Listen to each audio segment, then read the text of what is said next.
Hola, muy buenas tardes, estimados estudiantes. Entonces vamos a continuar con el desarrollo de la asignatura de microprocesadores. En esta vez vamos con el desarrollo de lo que es la programación de los microcontroladores PIC.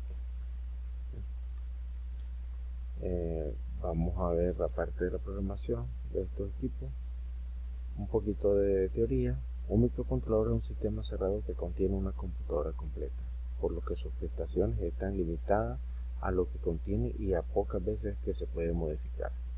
Un microcontrolador es un circuito integrado de alta escala de integración que incorpora la mayor parte de los elementos que configuran un controlador. En el caso de Arduino ya es un microcontrolador, tiene sus dispositivos, pero no los podemos modificar, no podemos ampliar más memoria, a no ser que hagamos uso de otros dispositivos intermedios como el Arduino Shield.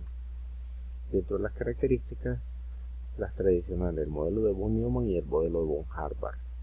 Recordando un poco, el modelo de von Neumann tiene una memoria compartida, tiene instrucciones y datos. Tiene la CPU y los buses de direcciones, buses de datos e instrucciones, mientras que el modelo Harvard tiene su CPU, memoria de instrucciones, memoria de datos, buses de direcciones y buses de instrucciones.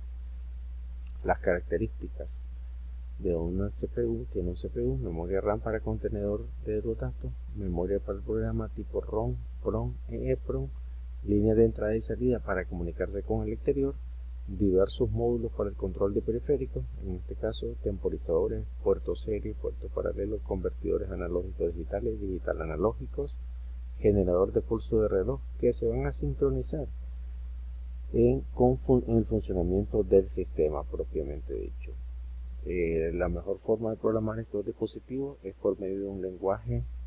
En este caso hacemos uso del lenguaje C o Visual o BASIC para programarlo. No son muy complejos. Nosotros, para el caso de programarlo, vamos a utilizar el MPLAB, el software de MPLAB para programar los PIC. Posteriormente esa programación una vez que ya la hayamos compilado, la vamos a hacer llegar al PIC, al simulador, por medio de Proteus. Acá tenemos un modelo con Proteus. ¿Cómo se hace? Nosotros ya venimos, configuramos el PIC o seleccionamos previamente el PIC, lo ubicamos dentro de Proteus y posteriormente nos va a decir Proteus las características que tiene él. Con esas características que tiene y soporta él, con esas son las que nosotros vamos a jugar para el momento de la programación con el software MPLAB. Ahí tenemos, por ejemplo, ese caso. Tenemos ese diseño ahí tenemos un PIC, el 18F4550. Tiene en un punto 1, tiene su fuente de alimentación, tiene una resistencia de 4.7 kilo ohmios, tiene el oscilador 1 y el oscilador 2. Recordemos que ese oscilador 1 es el que despierta o el que está asociado al perro guardián. Tenemos el juego de luces LED asociadas a una resistencia y a una fuente de voltaje, también a un sistema de tierra. Dentro de la programación, aquí tenemos elementos básicos que son los comentarios, los que nos permiten hacer o definir alguna variable, qué es lo que se está haciendo, para qué sirve. Utilizamos un sensor de temperatura, pero para un sistema de riego, ¿qué temperatura es la que se necesita medir? ¿La del ambiente o la de la tierra? Lógicamente es la de la tierra, donde está nuestro cultivo, para que con ese dato, una vez que esa temperatura haya sobrepasado el límite que tenemos previsto nosotros o ya previamente programado, el dispositivo mande a funcionar los aspersores y así sucesivamente, ¿verdad? Acá tenemos una tabla de código y el tipo de compilador, en este caso compilador C. Las tipos variables char son enteros de 8 bits, int entero de 16 bits, long entero de 32 bits, float entero codificado de 32 bits, w codificador de 64 bits y así sucesivamente. Y vamos a ir utilizando punto y coma, punto y coma para cerrar o delimitar cada una de esas instrucciones hasta donde llegan. Luego tenemos la parte del lenguaje de programación, la estructura básica, el cuerpo del programa, la primera función y la segunda función. Recordemos que esto, en el caso de la primera o segunda función, nos va a hacer referencia también a los condicionales, al if, al then, al while, al do while, a qué representa cada una de esas actividades, cómo lo está haciendo y cómo va a funcionar en óptimas condiciones. Tenemos un modelo, ahorita se nos presenta un modelo en esta figura que dice que tenemos un esquema de un programa. El siguiente código fuente contempla las declaraciones de la variable y el módulo principal. Ejemplo del programa sin funciones. Aquí se definen las variables globales. Main, aquí se definen las variables locales y las instrucciones que van a ayudar a cumplir esas variables locales. Posteriormente se cierra la llave y pasamos a una variación que permite incorporar las declaraciones de la variable y el módulo principal y la zona donde se recomienda que se escriban las funciones. Por ejemplo, un programa con funciones, aquí se definen las variables globales, definimos las funciones y posteriormente vamos a definir las variables locales y las instrucciones. Detengámonos en la parte inicial, donde estoy pasando el modo ahorita. Dice, ejemplo de un programa sin funciones. Aquí se definen las variables globales. ¿Cuáles son esas variables globales? Por ejemplo, un sistema para medir o determinar el control de flujo de estudiantes a la Universidad Nacional de Ingeniería. Esa es la descripción de nuestro programa, del sistema.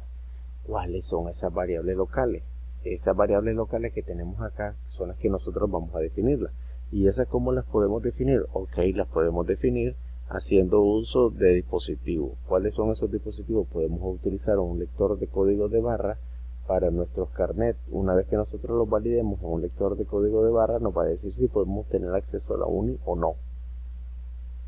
Al igual, un lector de código QR. Podemos utilizar, si vamos a habilitar 3, 4, 5 puertas o áreas específicas por donde acceder a la universidad, por ejemplo para el parqueo, el área vehicular, que las personas que ingresan a la universidad en su vehículo, que sean identificados por un lector de huella. Correcto, allí tendríamos un lector de huella, que ese lector de huella va a verificar los datos a quien corresponden, si esa persona es un trabajador administrativo, es un docente, es un estudiante. ¿Ya? En el caso de las visitas, como no están reincorporadas, no se sabe quién va a llegar de visita a la universidad, quién sí, quién no, entonces eso sí se va a tener que hacer de forma a la antigüita, a lápiz y papel, anotando los datos, ¿ya? Y esto quedaría nada más para las personas que conformamos o que forman parte de la estructura organizativa administrativa de la universidad. Tenemos este esquema donde ahora ya tenemos las luces de ese LED que estaban encendidos. Acá tenemos estos LED, tenemos esta resistencia, tenemos este PIC de acá que es el que se encarga de controlar estas luces. Imaginémonos que eso fuese un cubo musical controlado por Arduino. Ese cubo musical controlado por Arduino se hace con 64 luces, con 64 bombillos. Entonces, por lo general se utilizan MIDI de canciones o melodías para que suenen. Se acostumbra a ponerlo con música suave, como las baladas. Pero si uno de nosotros comienza a sonar y no en su teléfono a reproducir o con otro dispositivo a reproducir música reggaetón, por ejemplo, pero el reggaetón no está declarado dentro de la variable, el juego de las luces no van a poder moverse al ritmo del reggaetón. En el mejor de los casos, como va a ser un sonido indescifrable para el sistema, no va a hacer nada. En resumen, desde la definición de un microcontrolador, sus características y todo lo demás, hasta la programación en lenguaje de C y Visual Basic, entre otros. Estos, como bien sabemos, son fundamentales, ya que los microcontroladores realizan este tipo de lenguaje de bajo nivel. Que tienen varias características y ventajas, ya que lo permite ser una herramienta fácilmente programable. A medida que se programan los microcontroladores se hace más complejo trabajar en un lenguaje ensamblador y es más tedioso, por eso es más recomendable utilizar un lenguaje C o un lenguaje similar. En el caso de nosotros vamos a utilizar MPLAB. Como recomendación, antes de aplicar una tecnología para automatizar algo, es necesario que el mismo esté bien implementado para que facilite el monitoreo de los parámetros físicos y controlar la eficiencia y funcionalidad de dos características principales que se deben de tener en cuenta. Una de ellas, saber qué es lo que quiero hacer. Reviso en el datasheet, le pregunto a San Google sobre el PIC, por ejemplo el 17F328. ¿Cuáles son las características del 318, del 328? Él me va a decir si qué cantidad de memoria soporta, la cantidad de pines. Me va a decir también los buses de datos, los buses de instrucciones que tiene. Y si soporta, por ejemplo, si soporta estar a la intemperie, si soporta la humedad. Si es un PIC que no soporta la humedad y porque a fulanito hizo un proyecto y le resultó con ese PIC, bueno, porque ese PIC es el que está Tuani, es el que usó mi amigo, es el que usó fulano, yo lo voy a implementar también. No es necesario hacer eso. Hay que revisar primero la literatura. Recuerden algo que ustedes manejen muy bien, y ese algo son los requerimientos funcionales y los no funcionales del sistema. Yo debo de investigar, saber qué es lo que quiero hacer para después hacer una propuesta, cómo lo puedo resolver en vista de lo que se requiere, de lo que la gente necesita y lo que yo como ingeniero puedo dar. Como conclusión, al principio, cuando aparecieron los primeros microcontroladores, no se pensó que estos fuesen a causar o fueran de gran impacto en la vida de las personas y en el mundo. A medida que han pasado los años, estos se han ido mostrando y han ido ganándose un lugar, dado que hoy en día la mayoría de los dispositivos que nosotros tenemos en nuestros hogares cuentan con PIC. El horno microondas, la refrigeradora, la misma cocina eléctrica, el televisor, el control remoto de nuestros equipos, la ducha, ¿no? Hay bastantes cosas que hoy en día funcionan a ese nivel. Las luces automáticas en nuestro hogar, los sistemas de vigilancia y monitoreo.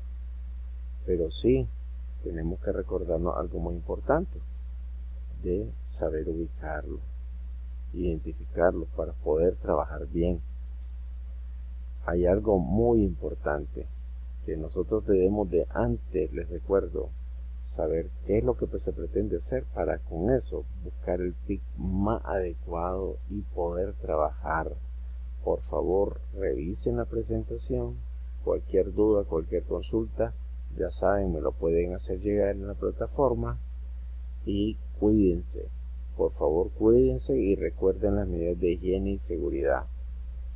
Lavarnos las manos con agua y jabón más de 20 segundos, utilizar alcohol o alcohol gel, el uso de las mascarillas y un poquito distanciado de las personas. Muchas gracias, bendiciones a todos, tengan una feliz tarde.